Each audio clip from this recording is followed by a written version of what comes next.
Dímelo, Corillo, que es la que hay. Contento de saludarles nuevamente. En esta ocasión me encuentro con el brother Cristian Rivera, licenciado, abogado profesional. Siempre Rivera, nunca Chats.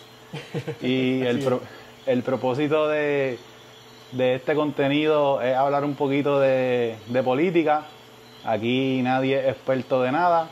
Somos dos puertorriqueños que amamos a Puerto Rico y vamos a hablar un poquito de política, ya que se acerca las elecciones el 5 de noviembre. 30 y pico de días ahora mismo, ¿verdad? ¿Cuánto? 31. Sí, hoy Estamos a 4, a 3, 22 días. por ahí. Como a 2 días de que sea un mes exacto de las elecciones, así que llevaba tiempo buscando un pana que se atreviera a sentarse ahí con la cámara de frente a hablar un poquito de política, así que agradecido por sacarle tu tiempo para hablar mierda aquí un ratito. Salud, Preséntate ahí, salud. Preséntate ahí con el corillo, quién tú eres, de dónde eres, y por ahí sigue pipo abajo. Nombre completo, Cristian Manuel Rivera Luzunari. Siempre viví en Las Piedras, me crié en Las Piedras, pero estudié en Macao, área este toda mi vida. Como tal nos conocemos desde la universidad. Correcto. Estábamos en AMMI jugando cartas y vacilando todo el tiempo posible, pero los espacios universitarios pues pienso que fueron bien importantes. Volvemos a Humacao, Las Piedras, ha sido toda mi vida. Estoy trabajando en Humacao, tengo oficina en Humacao con mi viejo y con mi vieja, y con otra abogada también y con mi prima, así que trabajando en familia aquí en Humacao.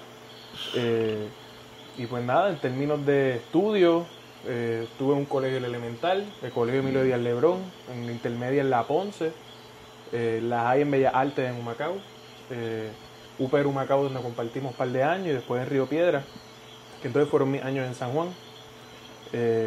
Soy trabajador social y todavía me apasiona, mi acercamiento a las comunidades trato de hacerlo desde el trabajo social, no desde lo legal. Y pues nada, todos los días aportando el granito. En términos de mi activismo, mi vida política, no me crié en nada político. De hecho, mi familia votó por primera vez en 2020. Mi mamá y mi papá y yo, todos votamos por primera vez. En ese sentido, pues no me crié con estas conversaciones. Fue como que lo fui descubriendo porque estaba bien molesto con cómo las cosas estaban pasando.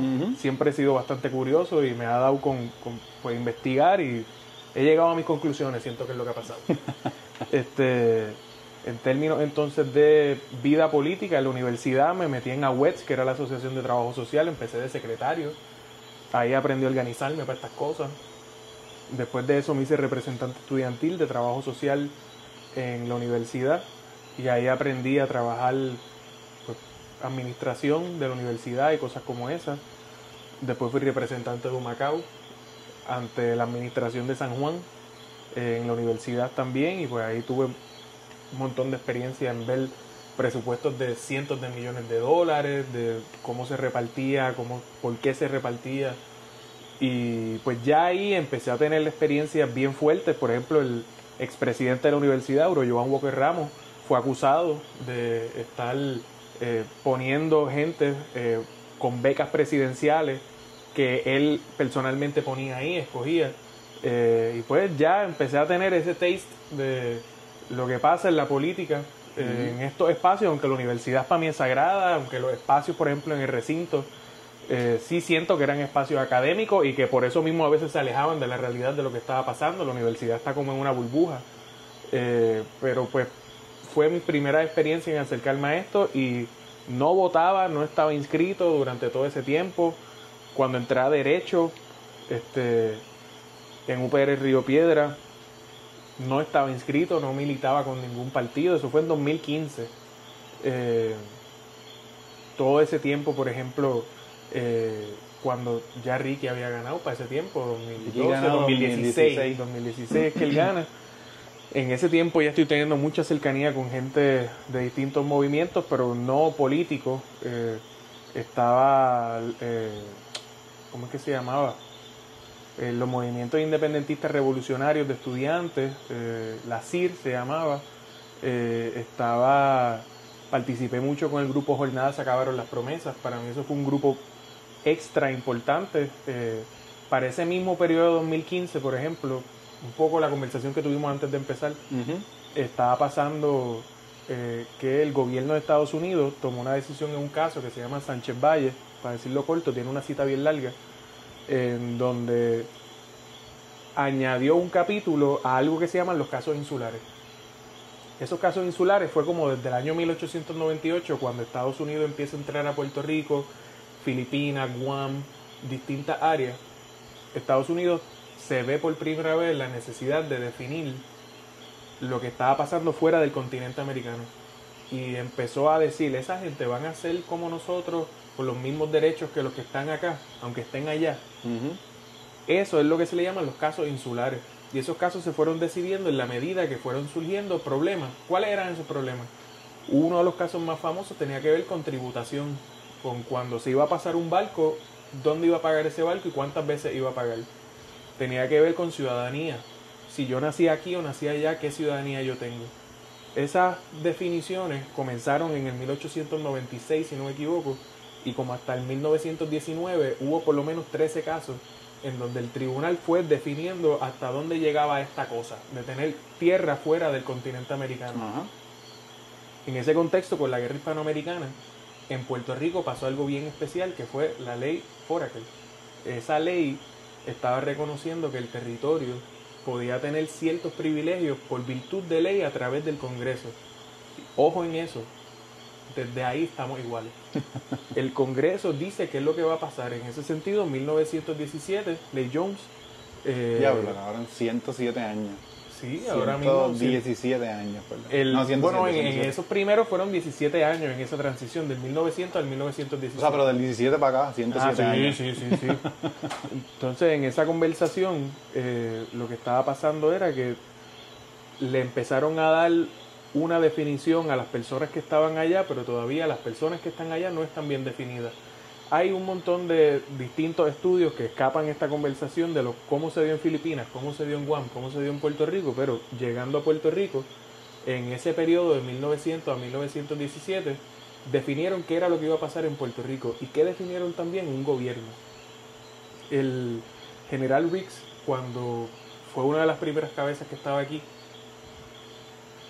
bueno, lo mejor que quiero decir con esto es que los generales que mandaba el gobierno se convertían en gobernadores de Puerto Rico. Okay. Esos generales, que hubo por lo menos 6, 7 gobernadores durante ese periodo, todos se convirtieron en millonarios, porque todos se convirtieron en inversionistas dentro de las tierras exquisitamente ricas que tenía Puerto Rico, y en el contexto de que cuando se hace la transición de el gobierno español al gobierno americano, que siempre hay que hacer la salvedad de que la Carta Autonómica, España le había dado la independencia a Puerto Rico como por 3 meses, y ahí Estados Unidos invade a Puerto Rico.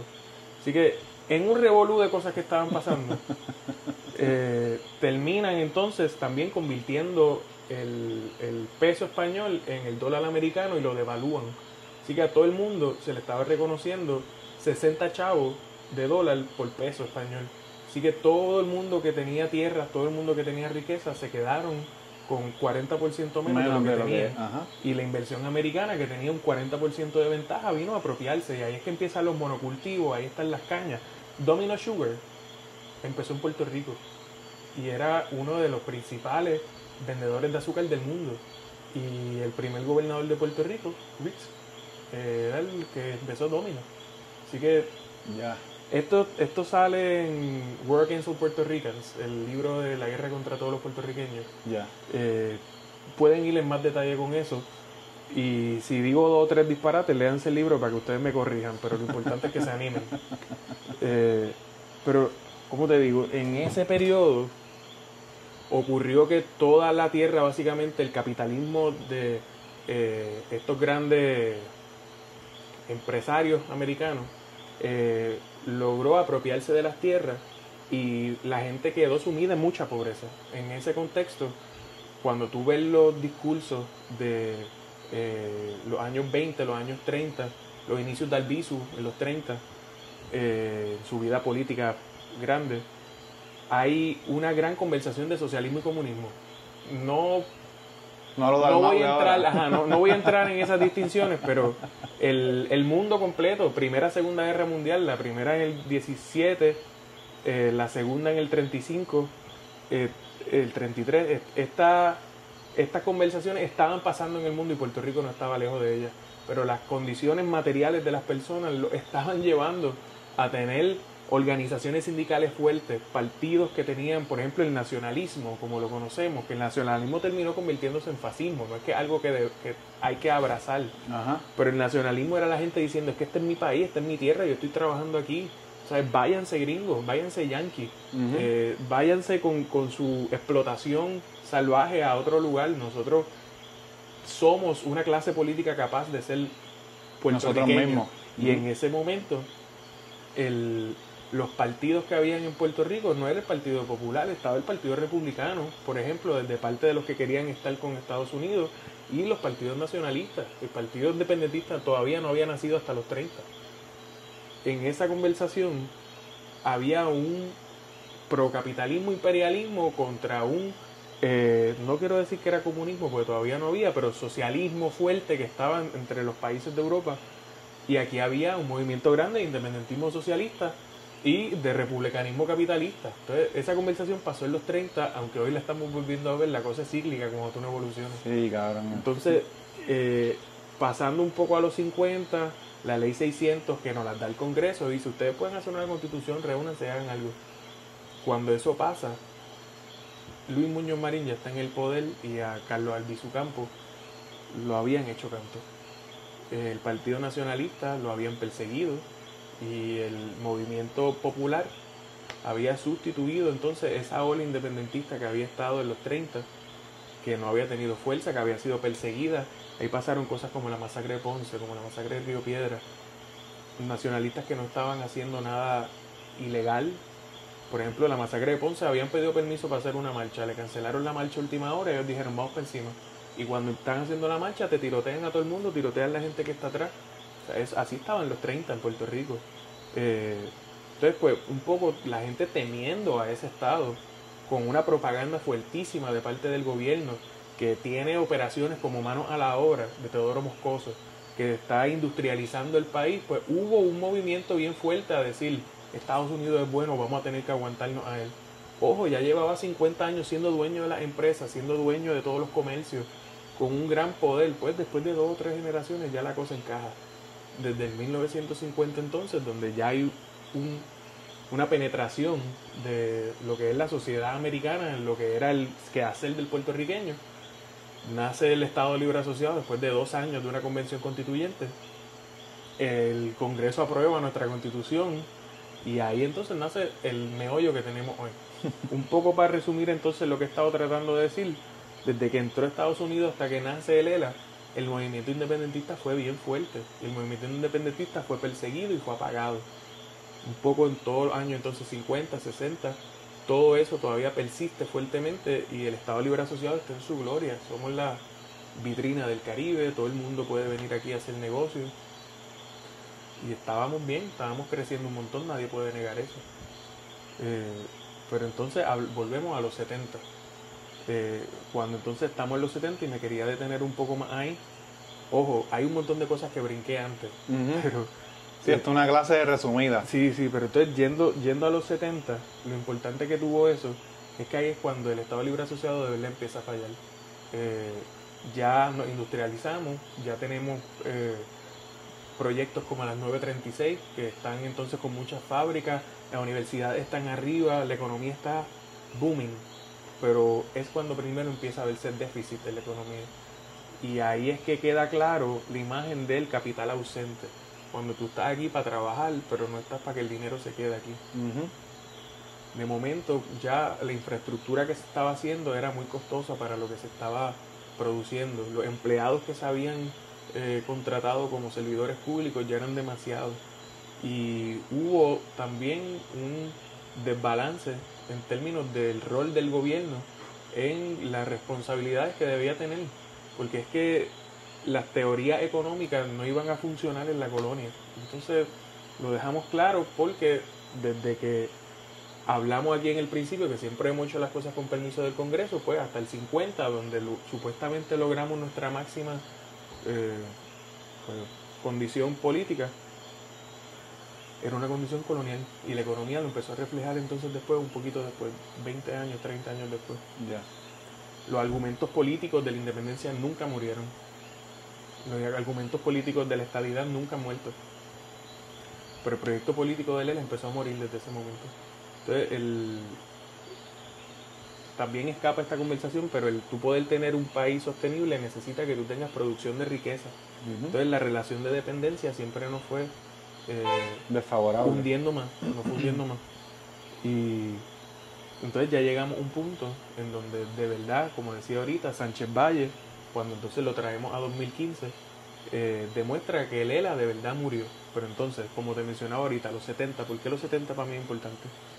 El PIB, por ejemplo, que estaba desde los 30, en los 70 se redefine, no solamente para hablar de que hay que hacer economía local, de que hay que tener proteger la cultura, proteger la identidad, proteger el idioma, que antes se peleaba por si hablamos español o inglés. Pero un poco eso se tradujo entonces a que teníamos que ser parte de la comunidad internacional. Hay un dato importante de los 50, por la razón que nos dieron la ley 600, es que la ONU, después de la Segunda Guerra Mundial, pasó la resolución 1514, si no me equivoco, que es la resolución que dijo que los países no podían continuar siendo imperios y tenían que empezar a soltar sus colonias. Y por eso fue que un montón de países empezaron a nacer desde esa época. Entonces, en la teoría de que nosotros estábamos siendo soberanos con la ley 600, se dijo que se nos estaba respetando la decisión que nosotros queríamos y que llegamos a esta relación porque nosotros decidimos que así fuera. Ya. Ojo, mentira, al final del día. Pero seguimos siendo una fucking colonia. Seguimos siendo una fucking colonia y los números lo dicen. Pero a lo que voy con esos movimientos era que los 70, el PIB trata de entrar a la comunidad internacional y empieza a hacer unos reclamos bien fuertes.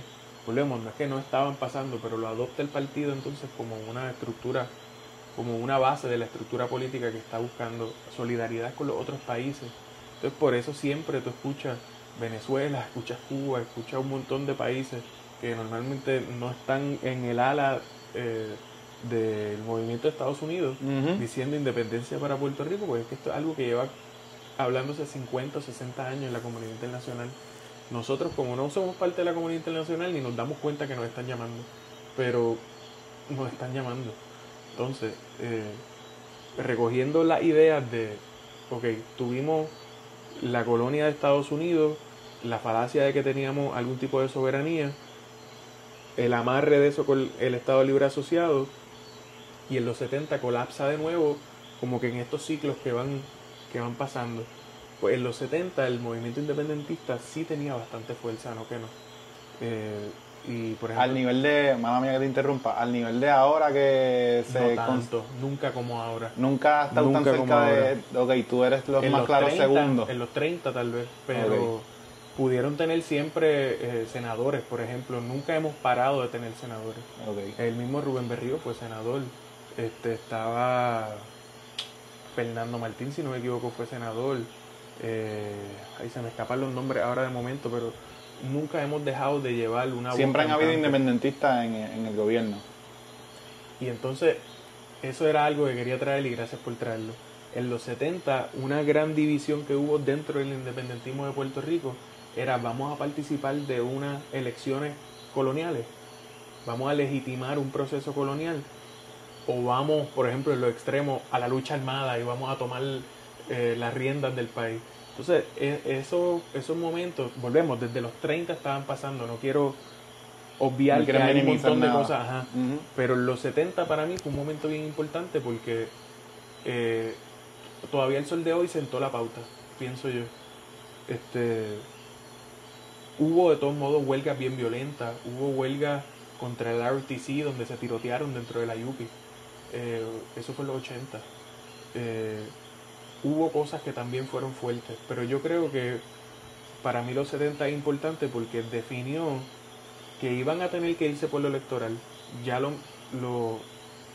las tácticas de Armada se habían tratado y habían perseguido el ejército más poderoso a todos los líderes y los había apresado, los había hecho cantos. Y ojo, el movimiento independentista de Puerto Rico estuvo cabrón, ¿me entiendes? La lucha de Vieques fue una lucha cabrona, donde botes de pescadores lograban paralizar portaaviones, donde chamaquitos explotaron aviones de la base de ¿Cuándo fue que se Estados Unidos fue PCRM. la Marina de Vieques? En 2001. Ya. En 2001. Y en Culebra se fue en los 70, si no me equivoco. Ya. Pero eso era parte, por ejemplo, de vamos a sacarlos de la casa. Y eso era parte de la lucha. De ahí viene Gringo, ¿no? Sí, sí. Gringo. Y antes era Yankee. Se ha ido, por eso digo que es que hay siglos y nos tenemos que un poco pues sentar con muchas personas porque hay muchos temas que están pasando, pero los altibajos del clamo a la independencia, yo pensaría que este debe ser desde 1898, no me atrevo a decir ciclos, pero este es como el tercer o cuarto ciclo en donde la independencia está siendo clamada popularmente. Las otras 3 veces fue perseguida. El problema que pues a lo mejor siempre tuvo el independentismo era que la gente no tenía vida, a ti te negaban tu trabajo, a ti te quitaban oportunidades de empleo o de educación o de... La gente te negaba por tú ser independentista. Eso suena como una dictadura. Ha pasado 2 o 3 veces. Entonces, por ejemplo, en este ciclo, creo que se ha establecido para la sociedad puertorriqueña que la independencia no es algo que va a ser revolucionario armado, lo fue y no ganó. El PIB por el tiempo terminó teniendo la razón de que la vía tenía que ser de los votos, pero había muchos otros partidos que todavía hoy existen: el Movimiento Independentista Nacional Ostosiano, que antes era el PCP, el Partido Socialista Puertorriqueño. El movimiento nacionalista todavía está activo, que el Partido Nacionalista no fue que lo fundó el BISU, pero era donde estaba el BISU, y todavía está vivo, pero no participan de las elecciones. Y así hay unos cuantos más. Hay movimientos que no me interesan ser políticos, por ejemplo Ñin Negrón, Naranjito, un movimiento agroecológico, y su revolución es a través de la tierra y de que la gente siembre y que puedan comer y que tengan sus propios trabajos. Y entonces para mí eso fue lo lindo que descubrí también en el independentismo, que hay un montón de proyectos que están pasando, pero como no tienen el apoyo del gobierno no se masifican. Pero aquí hay un montón de fincas que ya son capaces de poder enseñar cómo hacerlo. Hay un montón de tierras del Departamento de Agricultura, del Departamento de Recursos Naturales, que podrían dirigirse a proyectos específicos. Entonces, un poco en el ciclo de las elecciones que estamos pasando, creo que está demostrándose que hay un gobernador, un potencial gobernador, un candidato, que es capaz de haber superado esos momentos en donde se pensaba que esto iba a ser algo con molotov y ametralladora y que nos vamos a tener que guayar para ver qué es lo que va a pasar. Los partidos de oposición que antes tenían mucha influencia en el Congreso, que tenían grandes, por ejemplo, Ferrer era multimillonario. Entonces tú tienes un gobernador que tiene chavo con cojones. Va a meterle chavo a su campaña, aunque no sea directamente, pero va a tener gente feliz trabajando para él. Esas cosas no están pasando. ¿Quién quiere a Jennifer? Entonces, a Jesús Manuel, ¿quién lo quiere? Entonces, en otro contexto, antes siempre habían 2 partidos, 3 partidos como mucho. Ahora hay 5. Más candidatos independientes. Y eso ha pasado antes, no que no, volvemos. Han habido candidatos independientes. Bueno, candidato independiente yo creo que el primero fue Vargas Vidot, que yo conozca. Pero partidos separados, han habido muchos partidos que han nacido y han muerto. Yo me acuerdo así de partidos fuera de los 3 que desde que conozco era el de Rogelio, me acuerdo que era el Coquí. El Coquí, sí. Eso fue en 2012, 2008, algo por así. Ahí estamos saliendo las ahí. Sí, 2012. Sí, de ahí para acá como que ha sido más normal. Estaba el MUS. Después estuvo el PPT. Ahora nació recientemente Victoria Ciudadana, que está en la alianza con el PIB. Victoria Ciudadana, Dignidad. Proyecto Dignidad. Pues entonces esa combinación de cosas está bien interesante. Sí. Y ojo, también Dignidad está cambiando muchas cosas. el pueblo cristiano de Puerto Rico, eso sí que Tacho, lleva... son mucha gente. Eso sí lleva 500 o 600 años. Son muchos. Y- Son la mayoría. Y es trabajo de base los domingos. Como que tú coordinar una reunión de independentistas es difícil. Pues Ujú. están haciendo 1000 cosas o somos todos un chorro de borrachones y nos vamos a hablar en la barra 10 minutos y podemos dar 2 o 3 cervezas. Y esa gente no fallan todos los domingos. Ujú. Y tú les mandas a hacer algo y lo van a hacer. Como que vete a pasquinar, lo van a hacer en nombre de Dios.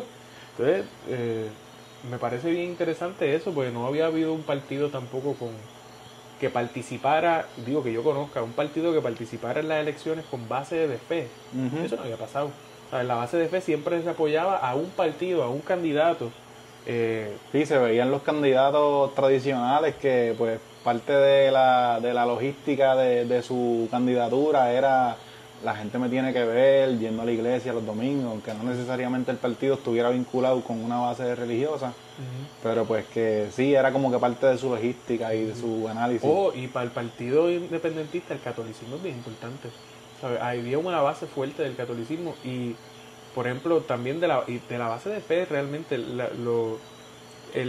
están los carismáticos, es que había un movimiento religioso también como para los 70, bien hipitongo, que era como, creo que se le llamaba teología de liberación, Ok. que era el pensamiento de la iglesia, pero no era como para el respeto al otro, como para el valor al ser, y eso nutrió muchos grupos de jóvenes a través de las iglesias que con un incentivo a pensamiento libre Ujú. de momento decían, ya che, nos tienen bien clavados porque las cosas tienen que ser así. Entonces lo pensaban no con una intención que no fuera el grupo con el que estaban haciendo actividades de fe, pero pues terminaron entonces también aportando en esa década de los 70, volvemos a estos movimientos independentistas. Y hay muchas influencias de esos movimientos, o sea, de personas de la iglesia en esos movimientos. Ujú. La iglesia católica siempre fue importante para los independentistas en sus individuos, pero para la institución de los populares. O sea, el Partido Popular, lo que dijera la iglesia católica tenía que respetarlo. Ujú. Los PNP no, esos son del diablo. Los protestantes tratan de vivírsela pensando que están haciéndolo bien y esa gente son del diablo. Pero, pues sí, el movimiento creo electoral, entonces un poco, todas esas loqueras que hemos hablado, pero amarrando con lo que está pasando en el electoral. Yo cuando estaba en 2016 en la Jaime, me acuerdo hablando con los muchachos que 2020 y 2024 iban a ser unos años bien importantes por Sánchez Valle, lo que hablábamos ahorita. Lo de los casos insulares, lo que habías dicho, Sí, ¿verdad? que amarrando con lo del principio, y mira como desde el 1917 que habían pasado los casos, no fue hasta el 2015, 100 años después, 98 años después, que hubo un próximo capítulo. Ujú. Entonces, volvimos a otro ciclo. O sea, legalmente volvimos a lo que estaba pasando allá, y así es que deberíamos actuar. Los hechos están claros, el derecho está claro, y la gente está actuando. Hay cosas que pasan por el tiempo y lo que pasó en 2015, después lo que pasó en 2019, las crisis políticas que hemos estado teniendo, van todas de la mano. Son bien amplias y son bien grandes, pero van todas de la mano. Las consecuencias, entonces, creo que eso es algo que no se habla mucho. Creo que algo que podemos aportar son las consecuencias. En los momentos en donde estaban en los 30, las consecuencias habían sido que mucha gente había emigrado. Mucha Ok. gente se fue a Nueva York. En los años 50 y eso, mucha gente vino para acá y se industrializó. En los años 70 hubo mucha salida de personas, pero no diría que fue solamente para empleomanía. Puerto Rico se abrió mucho al mundo, de verdad. Empezó a tener mucho comercio con el mundo, mucha gente educada. Se abrieron muchas universidades para esos tiempos. Macao empezó en los 60, 61, si no No me sabía. equivoco. Macao empezó en el 61. Y como que en esa época hubo tanta economía en Puerto Rico y tanto crecimiento que Puerto Rico creció para el mundo. Yo creo que el movimiento independentista necesita que la gente, aunque estén aceptando y yendo hacia el mundo, necesitan mirarse. Entonces, creo que como que nos habíamos perdido mucho de eso y en los 70 entonces el independentismo por todas las guerras internas que tuvo, perdió fuerza. No fue ni por la oposición. Siempre han habido infiltrados. Ojo, los bombardeos que pasaron en la universidad, en UPR Río Piedra bombardearon. ¿Sabes quiénes fueron? Los cubanos, cabrón. ¿Cuándo fue eso? En los 70. Ya. Los cubanos. El movimiento antirrevolucionario de Cuba, que estaba bien pagado por el FBI, esos hijos de puta estaban persiguiendo el movimiento independentista aquí con chavos americanos. Así que el movimiento independentista siempre ha sido bien perseguido. De ahí es que estaban todas las carpetas, todos esos revolucionarios. No es que no estaban siendo perseguidos, pero la militancia esa efervescente al Mao, vámonos a todas. En Puerto Rico pasó en los 30, en los 70 no pasó tanto en Puerto Rico. Hubo momentos bien fuertes, pero fue Puerto Rico y el mundo. Ya.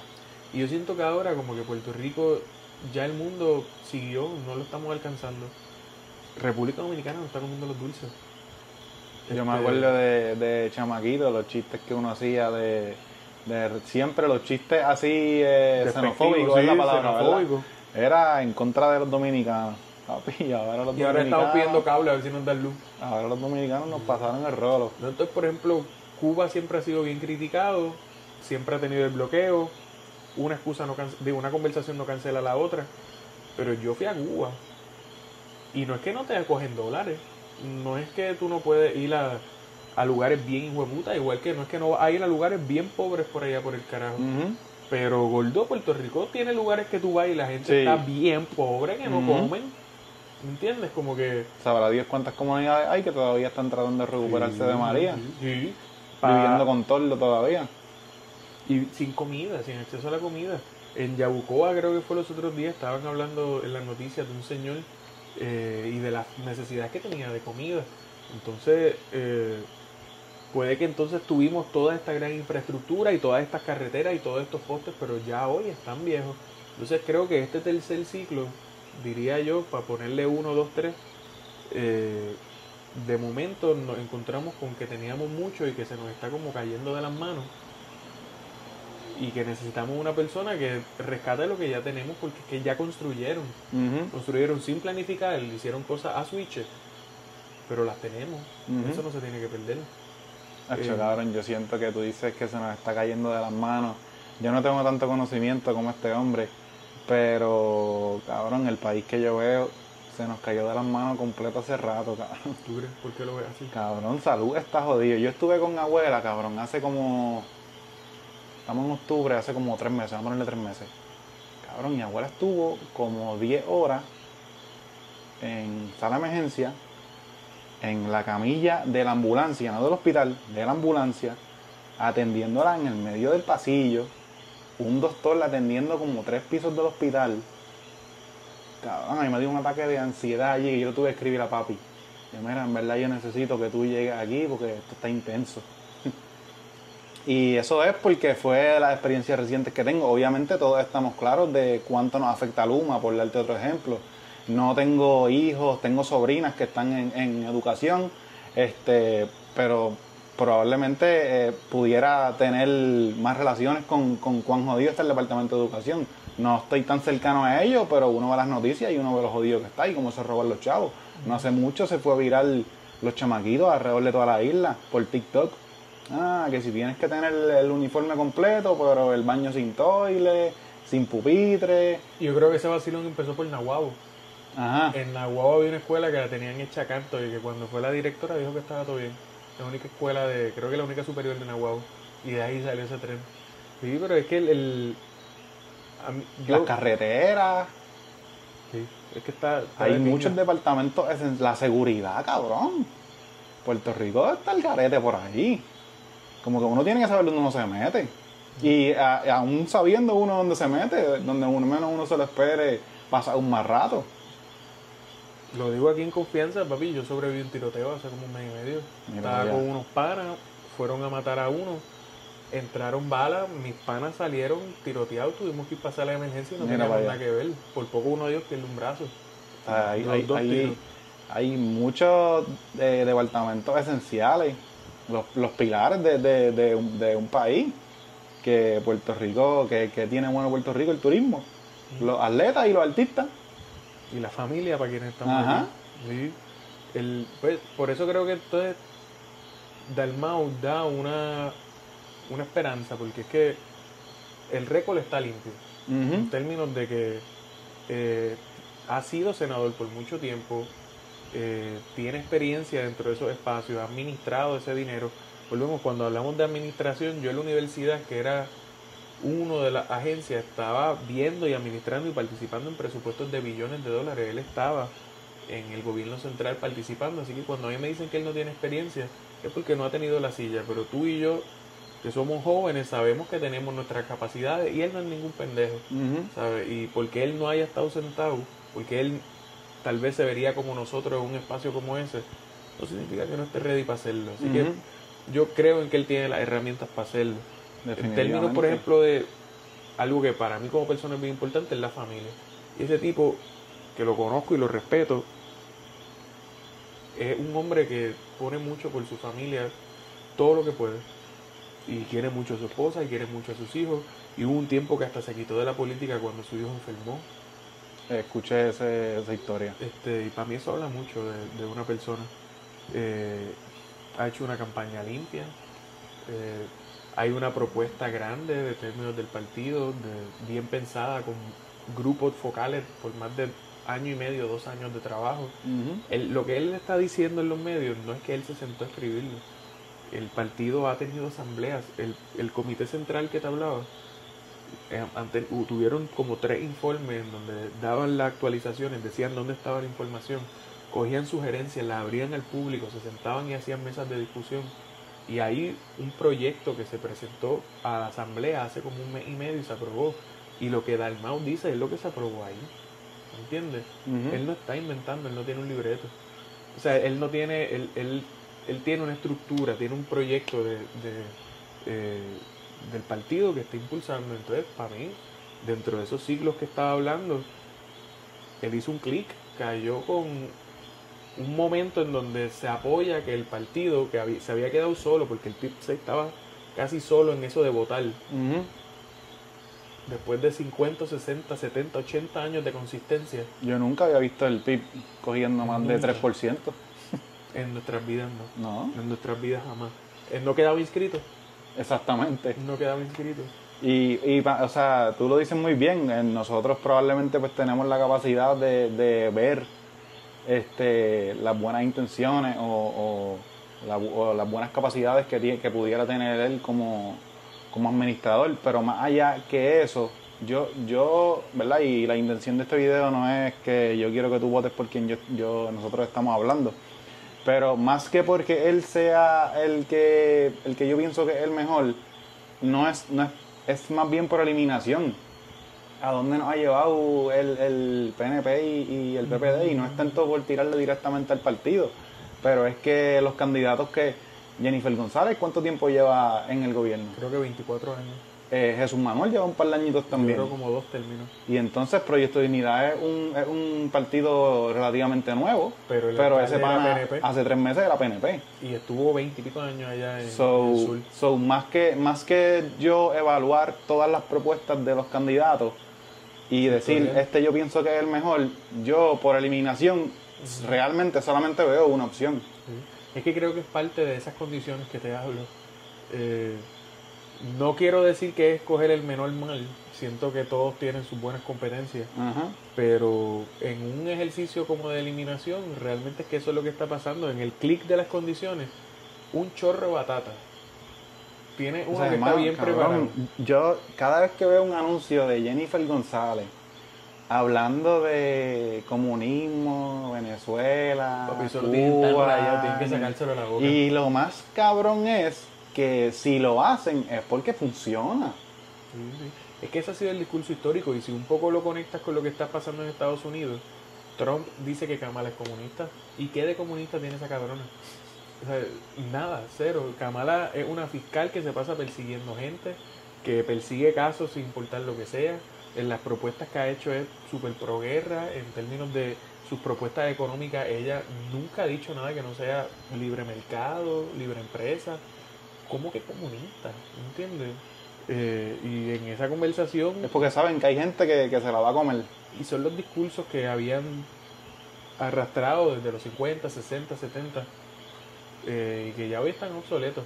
Cuando hablábamos ahorita un poco de fuera de la cámara, de cómo el discurso comunista ya hoy no es el que era antes, porque los estados comunistas, dígase China, que es el supremo en esta conversación, participa en el mercado capitalista y tiene empresas capitalistas funcionando bajo el gobierno chino. ¿Me entiendes? Como que ya esa conversación, nada de tú eres un comunista y que de momento te viene una imagen de una república bananera. No es así, tú sabes. Tú miras el gobierno comunista horrible, ponte a ver en YouTube cómo está China. Una infraestructura brutal. Las ciudades son futurísticas, de película. Los campos están cogiendo desierto y convirtiéndolo en bosque, con técnicas agroecológicas de que se hace rotito y que eso acumula el viento y el viento que trae humedad. Una cosa bien loca. Y todo eso fue bajo lógicas de un gobierno comunista que participa en el capitalismo y que se nutre de eso. Yo no lo entiendo, te lo juro que yo no lo entiendo. Pero entonces por eso tú no me puedes simplificar y tratar de tener un discurso comunismo-capitalismo, porque ya lleva 50 o 60 años con esa basofia y ya hoy ni es lo que estaba pasando. Por eso es que el factor tiempo es bien importante aquí. Si creo que entonces nos tratamos de definir tú y yo en estas generaciones, qué sé yo, habían generaciones de la caña, les dicen, los boomers, qué sé yo. Las de nosotros de momento tienen como 1001 divisiones, pero para Puerto Rico los criollos, generación de crisis. Como que desde que yo estaba en la intermedia, que no le aprobaron el presupuesto a Aníbal Acevedo Vilá y cerró la escuela, yo me acuerdo, siempre se lo digo a todo el mundo, ese fue el momento que yo dije, esto está bien loco, pues. Yo siempre a mí me gusta hablar mucho con mis abuelos y mi padre, y ellos nunca me hicieron un cuento así, hasta cuando ellos decían que caminaban descalzos, la escuela no cerraba. ¿Cómo que ahora todo el mundo tiene tenis y no tengo escuela? ¿Sabes? ¿Para dónde se fue la balanza? Entonces, por eso también hablo de rescatar la infraestructura, la tenemos, pero no es para que tú cojas una escuela que tenía funcional y la venda a qué sé yo, a una iglesia para que haga otro templo. Tú sabes, el rescatar y en la buena administración, yo creo que va a tomar unas medidas un poco antipáticas, no que no. ¿Sabes? Tú vas a tener que decirle a Luma, para mí, y lo digo en récord, yo le diría a Luma, tú no vas a tener el contrato y no se va a tener más contratos privados, esto va a ser el gobierno, porque hay cosas que tú tienes que tener como gobierno y tú no tienes que estar empleando, digamos, al call center cuando haya que atender a los clientes, pero los celadores tienen que ser empleados del gobierno y los que trabajan con los generadores, mira lo que está pasando en Genera, que como Luma no puede manejar toda la electricidad que le llega, Genera tiene que bajar la electricidad y cuando baja la electricidad los generadores no funcionan esas revoluciones y hay que tener un control manual de los generadores y los técnicos no saben hacer eso, se apagan, se dañan y crean un efecto cadena por ahí para abajo. ¿Por qué tú no tienes empleados del gobierno 100% dedicados a eso? Y lo que se dice, que los empleados de la Autoridad de Energía Eléctrica están aquí. Lo que pasa es que en vez de estar bregando lo que tienen que bregar, le están sacándole chicle a pupitre y barriendo y mapeando. Whatever por ahí. Entonces eso costó dinero, eso es parte del rescate. ¿Sabes? Un empleado, un celador que tenga las cualificaciones de celador, en Puerto Rico gana decenas de miles, en Estados Unidos gana cientos de miles. Y si tú tienes esas cosas por ahí corriendo, rescátalas. Pero aquí no se tienen inventarios de las cosas. Aquí la administración, por ejemplo, hoy sale una noticia que el 60% de los servicios públicos se dan a través de contratos privados. Pues entonces siempre están hablando de achicar el gobierno, de achicar el gobierno. Gordo, la mitad del gobierno no es gobierno. Son gente contratista que tienen oficinas por ahí. ¿Cómo que achicar el gobierno? ¿Qué vas a hacer? No tener gobierno, dejarle esto 100% a que la gente haga negocios con los chavos que yo pago en contribuciones. O sea, y en eso volvemos, en los ciclos de las cosas que han estado pasando. Primero, Estados Unidos en el 1898 tenía un poder bien hijueputa y nosotros no teníamos la capacidad para poder enfrentar algo así. Para los 30 la cosa siguió básicamente como con mucha más fuerza los independentistas, pero con un movimiento anti-independentista que ya había nacido en Puerto Rico.